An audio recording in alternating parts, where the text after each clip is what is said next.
அகிலமெங்கும் உள்ள தமிழ் நேயர்கள் அனைவருக்கும் பரம்பரை ஜோதிடர் உங்கள் மனோ பாலாஜியின் அன்பான வணக்கம். கடகராசி அன்பர்களுக்கு புதன் சூரியன் இந்த இணைவனால் ஏற்படக்கூடிய நிபுண யோகம், இந்த யோகம் பெரும் ராஜ யோகம். இப்பேற்பட்ட யோகம் ஏற்படக்கூடிய இந்த காலகட்டத்தில் உங்களுடைய ராசிக்கு எப்பேற்பட்ட ஒரு சுக பலன்கள், உங்களுடைய வாழ்க்கையில் ஒரு பெரும் நல்ல மாற்றங்கள் ஏற்பட போகுது அப்படிங்கிறத பற்றி தாங்க இந்த பதிவில் இப்போ நம்ம பார்க்க போகிறோமுங்க. ஃபஸ்ட் டைம் பார்க்குறவங்களா இருந்தீங்கன்னா சப்ஸ்கிரைப் பண்ணி பெல் பட்டன் அழுத்தி ஆல் ஆப்ஷன் கொடுங்க. கடகராசி அப்படின்னா கடகம்னா ஜலராசி, ஜலம்னா நீர் ராசிங்க. நீர் ராசிங்கிறதுனால தான் எப்போவுமே நீங்கள் எப்பேற்பட்டவங்க கிட்ட பழகினாலும் அவங்களுக்கு தகுந்த மாதிரி அட்ஜஸ்ட்மெண்ட் பண்ணிக்குவீங்க. அது நண்பர்களாக இருந்தாலும் சரி, நம்ம சொந்த பந்தம் பக்கத்து வீட்டுக்காரராக இருந்தாலும் சரி, அதே மாதிரி கணவன் மனைவியாக இருந்தாலும் சரிங்க. அதாவது பொறுத்து போகக்கூடிய ஒரு குணம் கொண்ட ராசி அதாவது கடகராசி. அது மட்டும் கிடையாது, ஆன்மீகத்தில் நல்ல ஒரு நாட்டம் இருக்குது.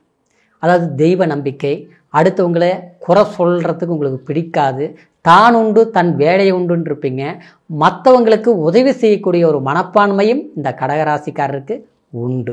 ஆனால் அப்பேற்பட்ட ராசி உங்கள் மாதிரி கஷ்டப்பட்டவங்க சமீப காலமாக யாருமே கிடையாதுன்னு தான் சொல்லணும். ஏன்னா ஒரு விதத்தில் பார்த்தோம்னா கண்டகச்சனி நடந்தது, அதுக்கப்புறம் அஷ்டமச்சனி நடந்தது. ஒரு 4-5 வருட காலகட்டம் உங்களுடைய வாழ்க்கையில் அப்படி புரட்டி போட்ட மாதிரி பாதிப்புகள், சிரமங்கள், நஷ்டங்கள், வேலையில் சில பிரச்சனைகள், குடும்பத்தில் தேவையில்லாத பிரிவினைகள், அதே மாதிரி செய்யாத தவறுகளுக்கு பழிகளை சுமக்கக்கூடிய ஒரு நிர்பந்தம் ஆச்சுங்களா. தவறு பண்ண மாட்டீங்க, நான் முதல்ல சொன்ன மாதிரி தாங்க. எப்போவுமே அடுத்தவங்க நம்மளை குறை சொல்லிடக்கூடாதுன்னே நம்ம பொறுப்பாக இருக்கக்கூடியவங்க. ஆனால் அப்பேற்பட்டவங்களை நம்ம தப்பே பண்ணியிருக்க மாட்டோம், ஆனால் பண்ணணும் வரும். இப்படி எல்லாமே அடுத்தவங்களுடைய தவறு பண்ணிடுவாங்க, நம்மளை காரணம் காட்டிடுவாங்க. இது எல்லாமே நீங்கள் பாதிக்கப்பட்டீங்க. ஆனால் பட்டாலும் பரவாயில்ல, எல்லாம் முடிஞ்சு போச்சு, கடவுள் புண்ணியத்தில் இனிமேல் நல்லா இருந்தால் போதும் அப்படின்னு நினச்சி ஒவ்வொரு நாளும் எதிர்பார்க்கக்கூடிய உங்களுக்கு உங்களுடைய ராசிக்கு 3ஆம் அதிபதி, அதாவது 12ஆம் அதிபதியாக வரக்கூடியவர் புதன். புதன் யாரு? வித்தைக்காரகன், அறிவுக்கு காரகன், சரிங்களா. அப்போது இந்த புதன் உங்களுடைய ராசிக்கு 3ஆம் இடத்துல 3ஆம் அதிபதி ஆட்சி உச்ச பலம் பெறக்கூடிய காலகட்டத்தில் 17ஆம் தேதி, இந்த செப்டம்பர் மாதம் 17ஆம் தேதி பார்த்துட்டோம்னா உங்கள் தனக்காரகன், அதாவது தனக்காரகனுங்கிறது சூரிய பகவான், குடும்பஸ்தானாதிபதி சூரிய பகவான். அது மட்டும் கிடையாது, கல்விக்கு காரகன். கல்விக்கு காரகனுங்கிறத விட 2ஆம் அதிபதி அங்கிற போது கல்விக்கு சம்மந்தப்பட்டவர். அப்போது 3ஆம் இடத்திற்கு பெயர்ச்சி ஆகும்போது அதாவது ஒரு ராஜ யோகம் ஏற்பட போகுதுங்க. அந்த யோகம்தான் நிபுணா யோகம்னு சொல்லக்கூடியது. இந்த யோகம் பலத்தை கொடுக்கும். அதாவது இது 3ஆம் இடம் இல்லைங்களா, முயற்சி ஸ்தானத்தை. இதுக்கு முன்னால் இருந்தது பார்த்தீங்களா குழப்பம், எது செய்யலாமா செய்யக்கூடாதா, இப்போ செய்யலாமா நாளைக்கு செய்யலாமா, எது செய்தாலும் நஷ்டமாகுது, பிரச்சனை வருது. அப்போது இது எப்படின்னு நினச்சிட்டு இருந்து பார்த்தீங்களா, அதுக்கு இல்லாமல் ஒரு தீர்வு ஏற்படக்கூடிய ஒரு காலம்தான் இந்த புதன் சூரியன் இணைவு ஏற்படக்கூடிய காலம். அது 17ஆம் தேதி பார்த்தீங்கன்னா கரெக்டாக புரட்டாசி மாதம் பிறக்குது. புரட்டாசி மாதங்கிறது இந்த புதன் பொறுத்த வரைக்கும் புதன் விஷ்ணுடைய அம்சம் கொண்டவர். விஷ்ணுடைய அம்சம் பெருமாள் அப்படின்னா, அதாவது இந்த புதன் இந்த நிபுணத்தன்மை அடையும் போது அது உங்களுடைய வாழ்க்கையில் ஒரு பிரகாசத்தை கண்டிப்பாக கொடுக்கும். எடுக்கக்கூடிய முயற்சிகளை நீங்கள் சக்ஸஸ்ஃபுல்லாக செய்து முடிப்பீங்க. அது சூரியனோடு இணையும் போது கண்டிப்பாக அரசாங்க சார்ந்த சில விஷயங்கள் கண்டிப்பாக செய்து முடிப்பீங்க. சகாயங்கள் எதிர்பார்த்துட்டு இருப்பீங்க. இந்த ஒருத்தருடைய ஒரு சப்போர்ட் கிடைச்சதுன்னா அந்த வேலையை முடிக்கலாம். இந்த இடம் கிடைச்சா, அதாவது அந்த இடத்துல ஒரு பிஸ்னஸ் பண்ணலாம், இல்லை நம்ம இந்த கம்பெனியில் வேலை கிடைச்சா நல்லா இருக்கும். அரசாங்க வேலைக்கு நம்ம முயற்சி எடுத்துகிட்டு இருக்கிறோம், ஆனால் இன்டர்வியூ எழுதுகிறோம், எக்ஸாம் எழுதுகிறோம், 1 மார்க்கில் போயிடுச்சு, 2 மார்க்கில் போயிடுச்சு, இப்படின்னு பல தோல்விகளை சந்திச்சுட்டு இருந்தால் உங்களுக்கு கண்டிப்பாக ஒரு வளர்ச்சிங்கிறது ஆகும். அது மட்டும் கிடையாதுங்க. அதாவது மருத்துவம் சார்ந்த தொழில்கள் செய்யக்கூடிய கடகராசி அன்பர்களுக்கு எதிர்பாராத ஒரு திருப்பு முனையாக முன்னேற்றங்களை ஏற்படுத்தக்கூடிய ஒரு காலகட்டமாக அமைய போகுதுங்க. அதே சமயம் கூட பிறந்த சகோதரன் சகோதரி இந்த சம்மந்தப்பட்டவங்களால அதாவது கொஞ்சம் பிரிவினைகளும் மன வருத்தங்களும் ஏற்பட்ட ஒரு சூழல் இருந்து நிச்சயமாக ஒரு பரஸ்பரம் ஒரு அன்பு ஏற்படக்கூடிய ஒரு சூழ்நிலைகள் உருவாகும். எல்லாத்த விட வாழ்க்கை ஆச்சுங்களா.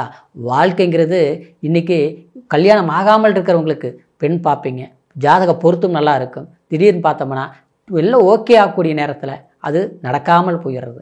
அது மட்டும் கிடையாது, சிலருக்கெல்லாம் பார்த்தோம்னா திருமணம் ஆயிடுச்சுங்க, ஆனால் இன்றைக்கி 2 பேரும் பிரிஞ்சு இருக்கிறோம், டைவர்ஸு போகக்கூடிய அளவுக்கு ஆகிப்போச்சு, சேர முடியுமா, இல்லை பிரிஞ்சிடலாமா, எந்த ஒரு முடிவுகளையும் எடுக்க முடியாத ஒரு சூழ்நிலைகளெல்லாம் உண்டாயிட்டு இருக்குது. இல்லையா மறுமா வாழ்க்கை பண்ணலாமா அப்படின்லாம் ரொம்ப குழப்பத்தில் இருக்கக்கூடியவங்களுக்கு தீர்வான தீர்க்கமான ஒரு முடிவுகளை எடுக்கக்கூடிய ஒரு காலகட்டமாக இந்த புதன் சூரியனுடைய இணைவினால் நிச்சயமாக ஒரு முன்னேற்றமான எதிர்காலத்துக்கு தேவையான திட்டங்களை நீங்கள் தீட்ட முடியும். அது சக்ஸஸாகவும் மாற்ற முடியும். எல்லாத்த விட அதாவது அந்நிய தேச பிரயாணங்கள் செய்யணும்னு நினைக்கக்கூடியவங்களுக்கு, வெளிநாடு போகணும், வெளி வர்த்தகங்கள் செய்யணும், அதாவது சமூகத்தில் ஒரு பொது சமூக சேவைகளை செய்யக்கூடிய தொழில்கள் செய்யக்கூடிய நினைக்கக்கூடியவங்களுக்கு கண்டிப்பாக இந்த காலகட்டத்தில் நீங்கள் நினைக்கக்கூடிய ஒரு வாய்ப்புகளை சரியாக பயன்படுத்திக்க முடியும். இது வரைக்கும் நினச்சோம், எல்லாமே முயற்சி எடுத்தோம், ஓகே ஆகிற கண்டிஷனில் பார்த்தோம்னா அது மறுபடியும் நின்று போச்சு, கண்டினியூ பண்ண முடியல அப்படின்னு நினைக்கக்கூடியவங்களுக்கு இந்த காலகட்டத்தில் நிச்சயமாக செய்து முடிப்புங்க. அதே நேரம் அதாவது உங்களுடைய ராசிக்கு 2ஆம் அதிபதிங்கிறது குடும்பஸ்தானம் இல்லையா, அது 3ஆம் இடத்துக்கு புதனோடு போகும்போது இது விபரீத ராஜயோகம். ஏன்னா 12ஆம் அதிபதி 3ஆம் இடத்துல விபரீத ராஜயோகம் சொல்லலாம். அப்போது திடீர் அதிர்ஷ்டம் சார்ந்த விஷயங்கள், ஒரு சின்ன இன்வெஸ்ட்மெண்ட் பண்ணி அது பெரிய லாபத்தை எதிர்பார்க்கக்கூடியது. ஏற்கனவே எல்லாம் செஞ்சு எல்லாம் கஷ்டமாகி போச்சு, நஷ்டமாகி போச்சு, எல்லாம் ஓகே தான் போயிட்டு இருக்குது, திடீர்னு பார்த்தா ஏதோ ஒரு பிரச்சனைகள் வருது, இப்படியே இருக்குது, மறுபடியும் கண்டினியூ பண்ணலாமா வேண்டாமா தயக்கத்தில் இருக்கிறீங்க பாருங்களா, அந்த தயக்கங்கள் கண்டிப்பாக போயிடும். ஏதாவது தடைகள் இருந்தால் அது விலகிடும். அதாவது மற்றவங்களுடைய சூழ்ச்சிகள் இருந்தால், குற்றங்கள் யார் நம்மளை தடுக்கிறாங்க, யார் நம்மளை மோசம் பண்ணிட்டு இருக்கிறாங்க, மறைமுகமாக இருந்து யார் என்னென்ன பண்ணுறாங்கங்கிறது கண்டிப்பாக அவங்களே வெளிச்சம் போட்டு காட்டக்கூடிய ஒரு சந்தர்ப்பங்கள் எல்லாமே கண்டிப்பாக இந்த காலகட்டத்தில் உங்களுக்கு அமைஞ்சிருங்க. எல்லாத்த விட இறைவன் வழிபாடு கண்டிப்பாக நீங்கள் செய்யுங்க. அது மட்டும் கிடையாது, அதாவது உங்களுடைய ஜாதகத்தை ஒரு முறை பாருங்கள். அதாவது கர்ம வினைகளோ இல்லை பாவ கிரகங்களுடைய பாதிப்புகளோ இல்லை நடப்பு திசையில் பலவீனமான அதாவது தசா புத்தி பலன்களோ அந்தரங்களோ நடக்கக்கூடிய காலகட்டமாக இருந்தால் அதுக்கு உண்டான பரிவர்த்தனைகள் செய்யுங்க. ஏன்னா பிறப்பு இப்போ நான் சொன்ன பலன்கள் கோச்சார் அடிப்படையில் நம்ம சொல்லியிருக்கிறோம், புரியுங்களா. ஒரு புத்திர பாக்கியம் ரொம்ப நாள் ஆயிடுச்சு, கல்யாணமாகி திருமணம் பண்ணி இன்றைக்கி பண்ணினதுலேருந்து வைத்தியங்கள் பார்க்குறோம், குழந்தை பாக்கியம் இல்லை.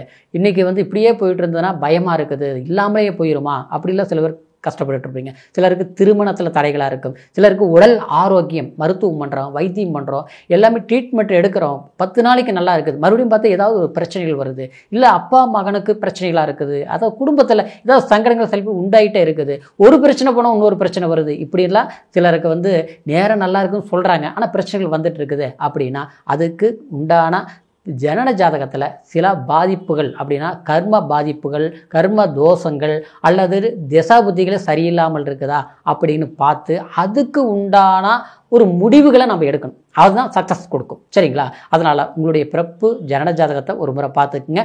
நம்மக்கிட்ட பார்க்கணும்னு நீங்கள் விரும்புனீங்கன்னா கீழே இருக்கிற நம்பருக்கு ஃபோன் பண்ணி உங்களுடைய date of birth, time, place மூணையும் தெரியப்படுத்தி எந்த தேசத்தில் இருந்தாலும் அதாவது உங்களுடைய போன் மூலியமாக கூட உங்களுடைய சந்தேகங்களையும் தீர்த்துக்கலாம், ஜாதக பலன்களையும் பார்த்துக்கலாம்.